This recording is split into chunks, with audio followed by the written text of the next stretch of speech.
On the drawing board, the fortress of Beaumechund had 12 cannon towers. The idea was that an attacking enemy would get caught in a crossfire between the 12 towers. Notvic Tower was one of these.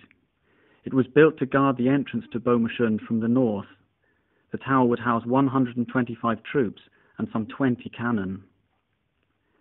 When war came to the Åland Islands, only 3 towers stood ready.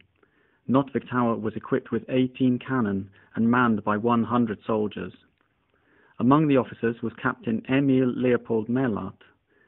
The captain left his own experiences and memories to posterity.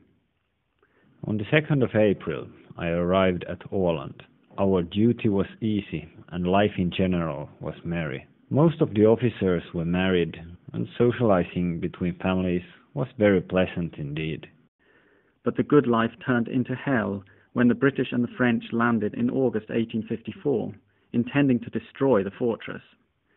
The attack started with the taking of Brenkling Tower in one day. Thereafter, the British battery opened fire on Notvic Tower. Captain Mellart tells of the battle. The following day, the enemy battery had already reached a good height, and we now endeavored to destroy it. The sharpshooters distinguished themselves by their precise shots. As soon as something red was observed, it was shot, and we cheered when an Englishman came rolling down the hill. Despite our shooting, they got the battery finished. In the morning of August the 15th, their first shell came crushing in through the embrasure, just as the men were pushing the cannon into position. The shell hit the tile stove and exploded with an awful crash.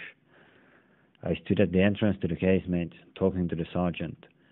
First we were deafened, but after a while, when the gravel from the roof and walls had settled, we could examine the destruction.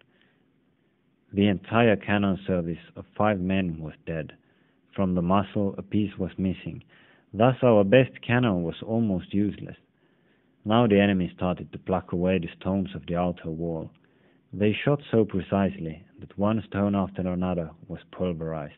Towards the evening, all the granite blocks across 2.5 casemates were gone, and the inner wall looked like a sieve. Our situation was starting to be almost impossible. We couldn't bury our dead, so we stacked them in the corridor outside the gunpowder vault. We were in shortage of medical supplies. Without exceptions, all wounds were treated with plasters. The water in our tank was rotten.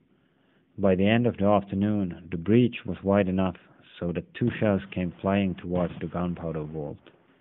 The first one broke the door, and the second one flew straight through and exploded on the other side.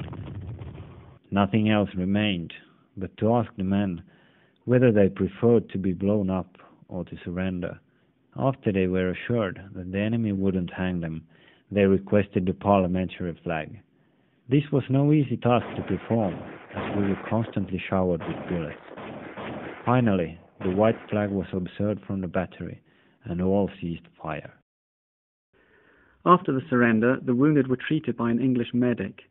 The officers of both sides enjoyed tea and cognac together and sang to guitar music. Mellart described the spirit as wonderfully merry. On the whole, the prisoners were treated civilly and humanely. Captain Mellart's pregnant wife was allowed to accompany him to imprisonment in England, where she gave birth to a son. The saga of the fortress was over. Notvic Tower was blown to pieces 2 weeks after the surrender, but those who survived the battle went on with their lives. Mellart retired from the army as a major in 1868, and he lived on for another 40 years.